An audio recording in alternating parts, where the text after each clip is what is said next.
Olá, bom dia. Acontece amanhã no auditório da UAB uma audiência pública para discutir os direitos da pessoa idosa, principalmente com relação à acessibilidade e mobilidade urbana. E é sobre esse e outros assuntos que nós vamos conversar no programa de hoje com o promotor de justiça do idoso, José Augusto Cutrim, que veio aqui conversar comigo. Bom dia. Bom dia. Seja bem-vindo. Muito obrigado. Mais uma vez, claro. Essa audiência, nessa oportunidade, vocês vão discutir acessibilidade, mobilidade urbana, mas eu imagino que devem ter muitos outros assuntos envolvidos nessa discussão, não é, promotor? Exatamente. Quando nós falamos acessibilidade, nós pensamos no todo. Desde o movimento da liberdade de ir e vir de todo cidadão, em especial o idoso, que nós vamos trabalhar essa questão do idoso, e a questão dele sair de casa e livremente poder transitar, seja como pedestre, seja com seu próprio transporte particular, seu veículo, ou seja pelos veículos urbanos, públicos, como ônibus. Então nós vamos verificar, diagnosticar a situação real, porque muito se ouve falar, há muitas reportagens, então nós vamos saber como é que está a situação real do nosso trânsito como um todo na cidade de São Luís. Vocês vão saber, mas eu acho que de antemão você já tem uma ideia de como essa situação toda se comporta, né? Principalmente com relação ao transporte público. Você já tem algum diagnóstico nesse sentido? O que nós temos, é importante falar na questão do diagnóstico, para essa audiência pública que nós vamos ouvir a sociedade civil, desde daqueles órgãos organizados, porque temos alguns órgãos que já trabalham essa temática, e também o poder público, representante da Assembleia Legislativa, da Câmara de Vereadores e da própria Prefeitura, que são responsáveis por essa gestão. Né? Então, assim, em particular com a questão do transporte público, a Universidade Federal do Maranhão, o Instituto Federal do Maranhão, o IFMA, tem uma pesquisa com os próprios idosos sobre a questão do transporte coletivo. Então, 80%, imagino. 80% diz da forma precária como são atendidos, seja pelo estado dos transportes, seja pelo não respeito das pessoas em garantir que aquele assento do idoso esteja disponível. Quando eu falo idoso, você pode compreender a questão do deficiente físico, da grávida, mas em especial... Todo mundo que está dentro dessa faixa de necessidade especial. Faixa de necessidade, a questão das paradas de ônibus que não estão adequadas, ou seja, todo esse contexto. O problema é que nós não temos essa estatística de forma confiável. Sim. Cada um faz a sua estatística, mas nós não temos esses dados para que possamos trabalhar realmente, entender essa problemática e saber como é que se pode achar as soluções para se resolver, quais são as dificuldades, qual o valor de quanto isso custa, para daí se chegar. Por isso a audiência pública. Entendi. Quer dizer, por exemplo, vocês têm dados isolados, vamos dizer. Tem do problema do transporte coletivo, tem o problema da parada, tem problema, mas não tem um conjunto que dê essa real situação para vocês dizer, esses são os nossos problemas X que nós precisamos atacar. Vocês ainda não têm esse levantamento oficial, vamos dizer assim.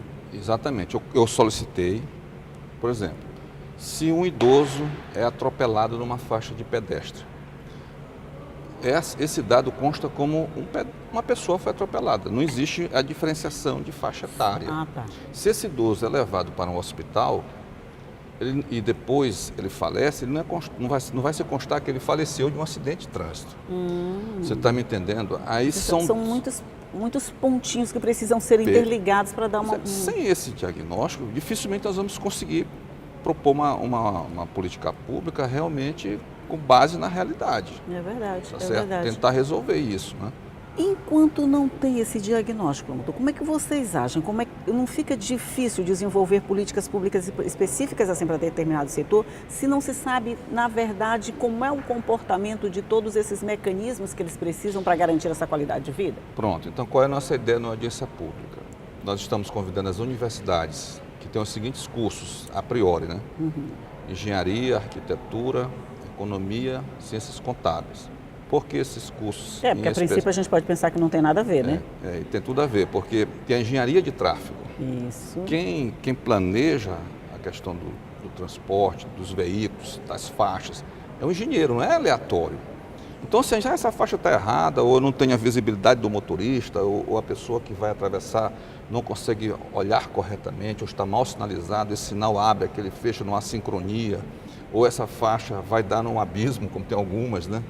Então, é esse corpo de engenheiros, esses alunos coordenados por esses diretores e arquitetos, e os economistas e contadores para verificar a questão financeira, orçamentária. Então, qual é a ideia nossa? Vamos criar subnúcleos, os núcleos para verificar a questão das faixas, outro para verificar a questão das calçadas, que também faz parte da mobilidade, outro para ver a questão das sinalizações, outro para ver a questão do transporte público. E cada um vai fazer esse trabalho, que são talentos que estão aí, sendo formados em nossas universidades. Sim, sim. E eles vão trabalhar não só o diagnóstico, como apresentar soluções dentro deste fórum que vai ser criado, né, dessa proposta, num prazo de 3 a 4 meses, nós vamos sentar com eles. E daí sim, verificar com técnicos que podem apresentar soluções, porque São Luís aí é um detalhe importante, ela também é cortada por rodovias federais e rodovias estaduais. Tanto é que a gente teve que convidar... Aí complica bastante o trabalho, né? Porque cada um fica numa competência. Exatamente. E às vezes não se intercomunicam. Com certeza. Você também como é que é a complexidade. Você tem uma rodovia federal, por exemplo, atravessando... Avenida dos Portugueses. Avenida dos Portugueses, que é federal, exatamente. Bem aqui, já dentro da cidade. Como trabalhar com isso? Pois é. Como ter uma resposta mais imediata? Se ela é federal, vocês precisam buscar uma outra competência para mexer nela. Por isso nós estamos convidando todos os atores que podem exigir essa competência. Então nós estamos convidando o Ministério Público Federal, que lá também tem um procurador da República que trabalha na defesa do idoso, a Defensoria Pública da União, o DENIT, a Polícia Rodoviária Federal. Da mesma forma, os órgãos estaduais envolvidos. Vocês estão tentando pegar todas as pontas e botar num lugar para ver se dá para amarrar de uma vez. Amarrar, porque se nós não fizermos isso, não tivermos ligado em entender este contexto, nós não vamos chegar a lugar nenhum. Ok, então nós vamos fazer um rápido intervalinho na nossa conversa, mas a gente volta já já para continuar falando sobre todos esses problemas. É um minutinho só e eu volto logo logo.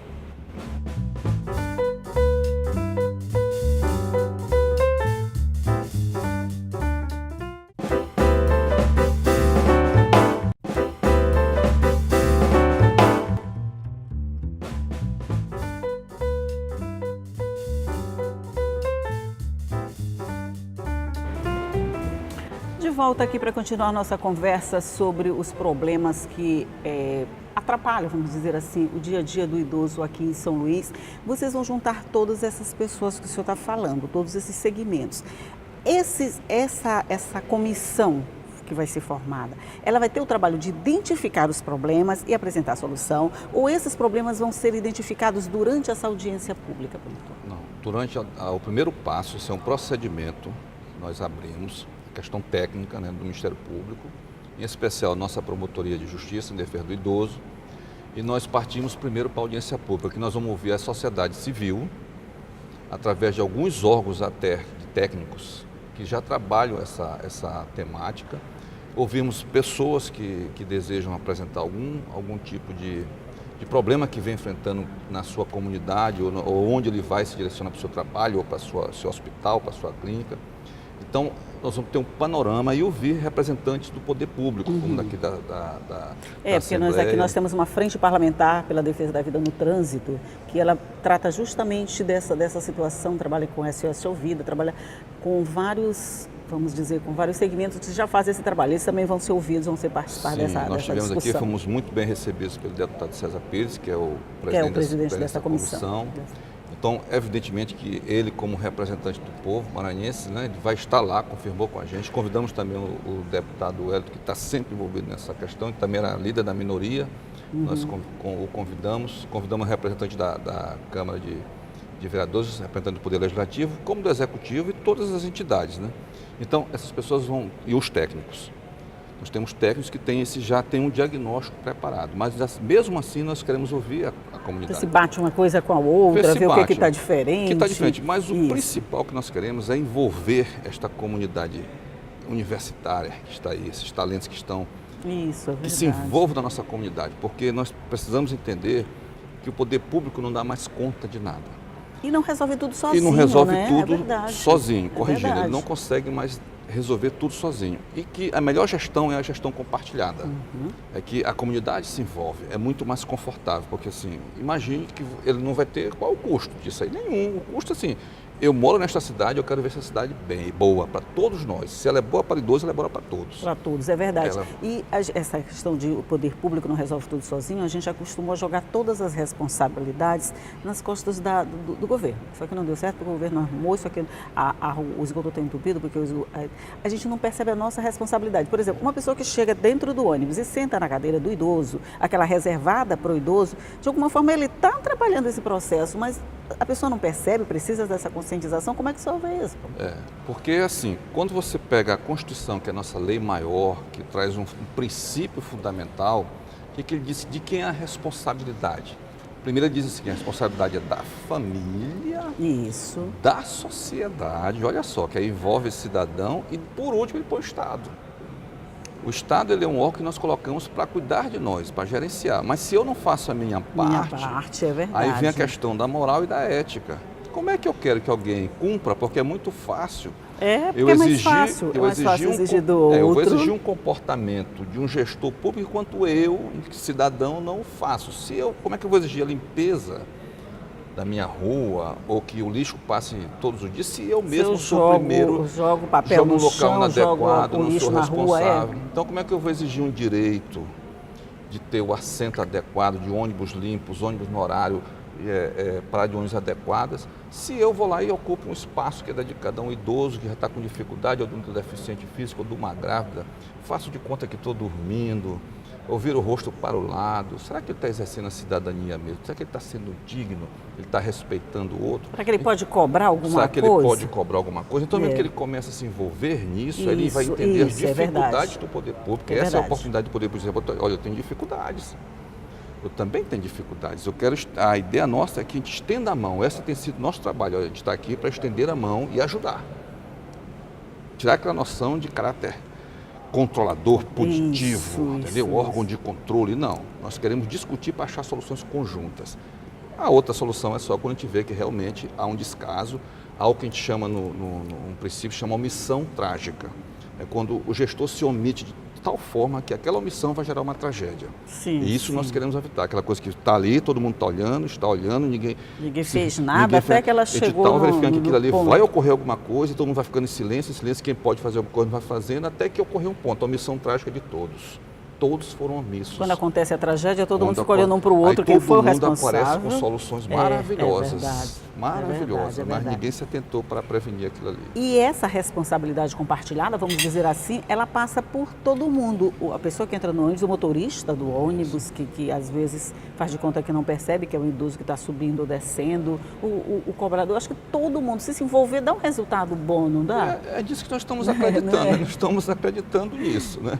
Nesse envolvimento. E espero em Deus que você esteja fazendo uma profecia aqui, né? Que a gente seja apenas um instrumento. Né? Que se todo mundo participasse, todo mundo é uma partezinha. É claro que o poder público tem, vamos dizer, o poder mesmo de fazer acontecer a política pública, que é mais complicada, mas todo mundo tem uma parcelazinha de contribuição. E esses resultados dessas discussões todas, vocês estão prevendo, estão com a expectativa de quando a gente pode contar com elas? Assim, pela prática, pela que a gente tem conversado até com prática de outros estados, a gente está trazendo um colega nosso que fez um trabalho no Ceará, estamos conversando com um colega no Paraná, porque lá a gente sabe que existe até um cartão por tempo de travessia, isso foi das universidades que descobriram, não estamos inovando em nada. É um celeiro de ideias. Então, assim, por exemplo, descobriu-se que o tempo era o cronômetro de travessia de uma faixa de pedestre, aquele cronômetro, era igual para todo mundo. Ora, a pessoa que não tem dificuldade, ele atravessa bem mais rápido. Pode até correr se quiser. Pode até correr se quiser. Mas um idoso, um deficiente, ele leva mais tempo. Então, como é que se controla isso? Então, o deficiente, o idoso, ele receberia um cartão, um tipo de cartão. Diferenciado. Então, diferenciado. Então, se está normal, vamos imaginar, aquele cronômetro tem 15 segundos. Se um idoso aciona, ele já vai para 30 segundos. Aí você dá fluidez. Uma coisa inteligentíssima que não custa absolutamente nada. Simples, né? Se você olhar a coisa no final, é simples, né? Exato. Uma coisa assim, tipo, não tem um idoso para atravessar? Vamos, todo mundo no mesmo ritmo. Tem um idoso, o cronômetro precisa cronômetro saber, porque pois é. ele sozinho não vai Ele saber não vai que tem, saber, né? exatamente. Então, se o idoso tiver esse controle, vamos dizer, de dizer, eu vou atravessar, eu preciso de mais tempo, aí o cronômetro diz, então você vai ter mais tempo para atravessar. Pois é, eu estou sonhando com isso, que eu acho que nós temos, eu acredito, eu sou maranhense, eu amo essa minha terra, eu sei que nós temos talentos incríveis aqui, e nós vamos achar soluções com o nosso povo, com a nossa universidade. Vamos sim, sobre isso nós vamos conversar de novo no próximo bloco, rapidinho eu vou fazer um intervalo, mas eu volto logo, é só um minuto.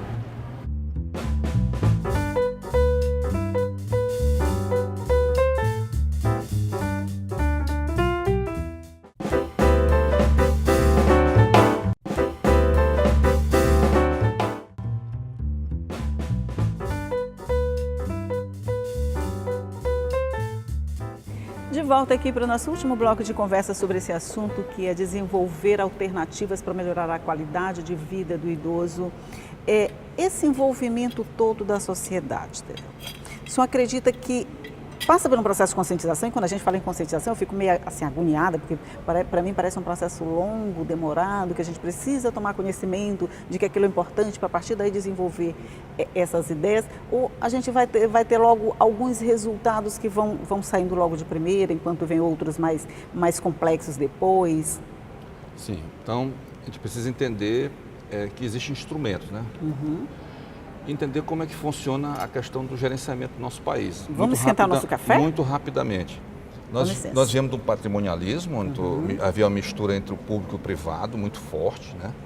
Onde as decisões vinham sempre de cima para baixo, não se ouvia a sociedade, passando por um sistema gerencial. E hoje estamos num sistema de redes, que é exatamente esse compartilhamento, um sistema instantâneo de tudo horizontal. Que acontece. Se você observar a rede de proteção idoso nossa, é formada por público e privado, e nós discutimos ali sempre compartilhando e todo mundo tentando encontrar soluções rápidas. Por exemplo, se você identifica de imediato que existe uma faixa que não está pintada e ali há um grande fluxo de pessoas, necessitam então que uma faixa está no local adequado. E isso foi comunicado a uns técnicos, do gestor público, que precisa ser constatado, que ali está havendo várias vítimas, que a gente também está tentando identificar aonde está havendo mais vítimas, tem logo que ser reparado. Não vamos precisar esperar 3, 4 meses. Não é uma coisa tão complicada assim, né? Não há nada complicado. Observou, tem solução? Tem, vamos logo consertar isso aqui. Vamos logo consertar. É um processo que tem 1 ano de prazo, por lei, que eu tenho 1 ano de prazo para concluir, mas ele é por passo. Acontecendo ao longo do ano, né? Ao longo de um ano. Não precisa esperar 1 ano para dizer, pronto, está aqui todas as soluções que eu imaginei. Não, de forma alguma. Muito pelo contrário. Se você observar algumas ações que a gente tem na questão do solador autônomo de abrigamento, que vai ser entregue agora, ele é completamente reformado, novo. Quer dizer, ao longo de 1 ano nós não esperamos a reforma completa, já foi mudada a administração, já existe uma médica geriatra que não existia, já existe uma nutricionista, um corpo de enfermeiros foi modificado. Então, várias pequenas ações foram sendo realizadas ao longo deste prazo. Então, a mesma coisa que a gente quer fazer, a partir de agora. Ótimo.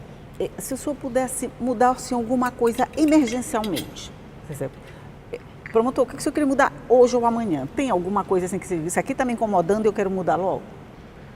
Olha, se fosse assim, subjetivo, vou falar uma forma subjetiva e outra uma objetiva. A subjetiva seria mudar a questão que a gente discutiu ainda há pouco, da visão, tanto da sociedade como a visão do gestor público. Sim. Isso é importantíssimo, sem mexer com isso não adianta nada, nós vamos ficar nas palavras, nas promessas e não vamos chegar a lugar nenhum. O que incomoda nós que usamos transportes nosso e começamos a ter esse olhar do outro indivíduo, que você tem que lembrar o seguinte, eu uso, tem uma regra, então meu carro eu tenho que respeitar aquele que está ali. Então eu tenho que ter esse olhar, senão a gente acaba sendo automático. Nem se passa por cima do outro, nem vê que o outro estava ali. Inverter a lógica como é planejado o trânsito. A lógica é planejada para os veículos. E os veículos, Você pode verificar que as nossas vias são sempre as avenidas sem calçamentos laterais, sem ponte de fuga, sem trecho, nunca para o pedestre. A primeira coisa que tem que se fazer é se reverter isso. A rua foi feita para o pedestre. O veículo é uma exceção. O carro que arranja o espaço dele. O carro que arranja o espaço. Isso aí, na teoria. Na prática, aqui, tem umas coisas que me incomodam muito. Faixas que foram pintadas, assim, aqui faixa de ônibus, e às vezes tem 3, 4 que uma não foi apagada direito, E a As gente fica faixas em são dúvida sem saber para onde vai. faixas que são escuras, que não são mal sinalizadas, que você se dá de frente, que dificulta para o motorista. E nós temos visto muitos acidentes e muitos atropelamentos. Às vezes, sinais de trânsito, que quando você faz a curva, você já dá de cara com uma outra faixa que o pedestre está atravessando. É verdade. Isso eu estou dizendo. Então, eu quero ver o engenheiro de trânsito que planejou aquilo, o técnico, que me diga assim, eu posso estar olhando como leigo, mas eu quero que ele me diga assim, tecnicamente, me convença que isso está certo, né? Exatamente. Que eu estou errado, que né? eu estou errado, porque aqui pessoas estão sendo atropeladas, pessoas estão morrendo. Me diga por que Essa está certo. questão que o senhor falou aí é muito interessante. Por exemplo, às vezes o sinal abre quando você vai fazer o retorno, bem que tem uma faixa de pedestre. Isso. Ou você para de vez porque você não está vendo o pedestre, o que vem atrás te bate, não tem jeito, ou então você vai e atropela o pedestre. Tem muito ponto aqui na cidade com esse probleminha, vamos botar entre aspas, né? Tem uma outra questão que eu queria falar para você. Você me fez uma pergunta inteligentíssima, como você sempre foi. Mas tem uma questão que a gente se deparou há poucos dias, que eu vi o seguinte, nós temos dois grandes bolsões, três grandes bolsões sociais. A classe alta, que são os riquíssimos, né? E a classe muito baixa, que vive na miséria. E que a gente já tem muito rico aqui e muito pobre. E muito pobre. E tem um amortecedor que é a classe média, que somos nós aqui. Nós, somos nós, classe média. Então, nós somos responsáveis pelas modificações dos serviços, pela educação, por tudo. Então, eu vejo assim uma inércia, uma paralisação, um acomodamento. Então, por exemplo, quando foi que eu vi que a classe média se movimentou de uma forma tamanha nesses 2 dias? Na questão do trânsito.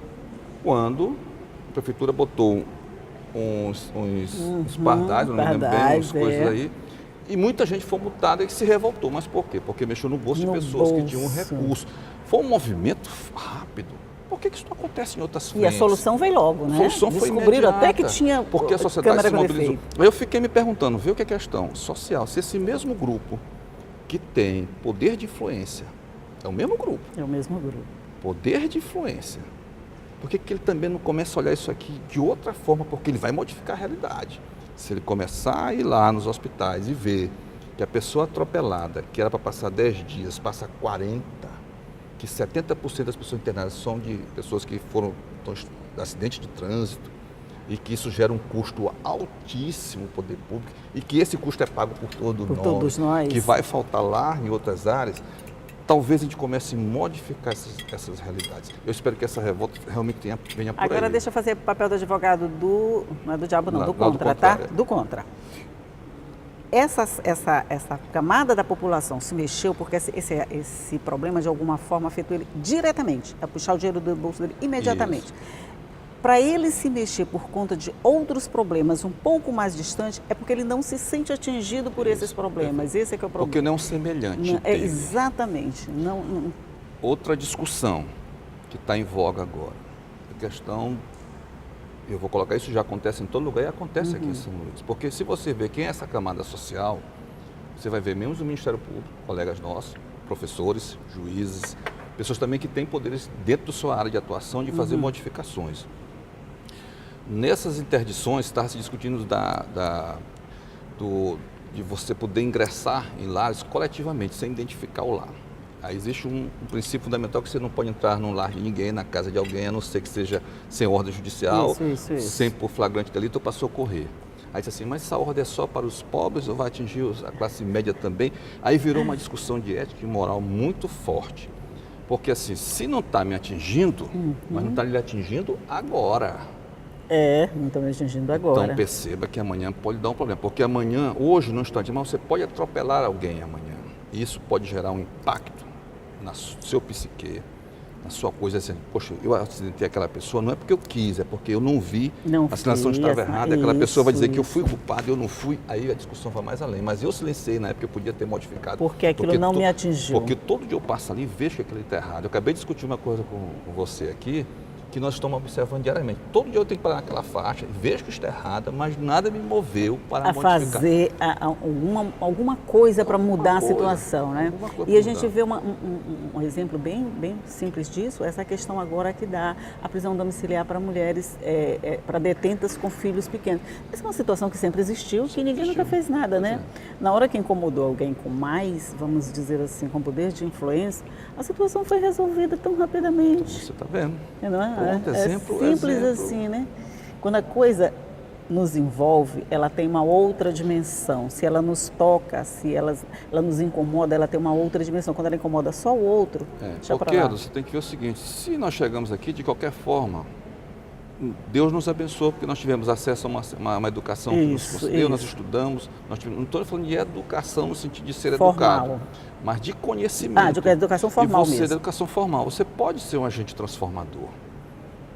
Então você aqui, uma repórter aqui, você está usando um canal aqui que é altamente influente, tá certo? Então você é agente de transformação. A gente tem que usar que está à nossa disposição. Sim, com todo respeito a todo mundo, não precisa invadir privacidade de ninguém, mas você pode assim, olha, eu como cidadão observei tal coisa, dá a possibilidade de mudar, vamos mudar essa realidade. Não precisa atingir um grande, para depois observar, poxa, quantos anos tinham várias mulheres naquela situação que sofreram. Mas assim, quem é essa pessoa? Ele não é o igual a mim. Não é. Você não vê aquela pessoa como igual a você. Aquela pessoa está ali porque ela merece estar ali. É verdade, mas é quando verdade. é uma pessoa que se veste igual a você, que frequenta os mesmos lugares que você, que usa os mesmos tipos de... Aí você peraí, você amanhã... se sente representado por ela e se sente incomodado no caso dela ter sido atingida, né? Perfeitamente. É isso mesmo. Quando a coisa acontece com os outros, é dos outros. Quando acontece com a gente, aí vale para todo mundo, vale né? Todo mundo. A nossa dor pode ser de todo mundo, a do outro não, a do outro é só do outro. Perfeitamente. Mas no dia que a gente tiver essa conscientização de que melhorar a cidade para o idoso, para o deficiente físico, seja lá para quem tem qualquer tipo de restrição, vai melhorar para todo mundo, aí sim, todo mundo começa a se mobilizar. Tomara que você já não esteja longe, né, promotor? Eu sempre digo assim, eu tenho umas reportagens que falam assim, mas a cidade está assim para o turista vai dizer o quê? A cidade tem que ser boa para o cidadão que vive nela. Porque se ela for boa para a gente, ela vai ser boa para qualquer outra pessoa que chega. Com certeza. Vamos inverter essa ordem, ela tem que ser boa para mim. Olha, eu tenho certeza, essa audiência vai ter muita coisa para ser discutida, muita coisa para ser discutida. Eu acho que só uma audiência não vai dar. Ao longo do tempo vocês têm mais coisas para discutir. Mas, de qualquer forma, muito obrigada pela sua participação aqui, muito obrigado por essa conversa. Tomara que todas essas reflexões sirvam para orientar essas discussões e que a gente chegue a um denominador comum, que lá no fim a gente diga, a cidade hoje é boa para o turista, é boa para mim, é boa para quem mora aqui, é boa para o idoso, é boa para o deficiente físico, para todo mundo que transita por aqui. Doutor Coutrin, Augusto Coutrin, muito obrigado pela sua participação, bom dia e tomara que dê tudo certo. Obrigado, bom dia. Não esqueçam, né, amanhã às 9 na horas, na na OAB, né, no auditório da OAB, é aberto ao público? Aberto ao público, não precisa de inscrição, pode chegar e assistir. É uma audiência pública. É uma audiência pública, você pode participar, você que é idoso, você que tem um idoso, você que tem ideias para apresentar, tenho certeza que vai ser bem recebido. Chegue lá, apresente sua ideia. Quem sabe, de repente você não vê ela executada aí pela Associação da Cidade, vai dizer, eu participei disso, vai ser bem legal, né? E você já sabe que tudo isso que a gente discute aqui fica à sua disposição no nosso site. Acesse, reveja, faça o que você quiser, comente aqui nas nossas redes sociais, na nossa página online, vai estar tudo à sua disposição. O site você já sabe, né? al.ma.leg.br/TV. Tudo lá bonitinho para você. Mas todo dia eu vou estar aqui esperando você às 8h30 da manhã. Tchau!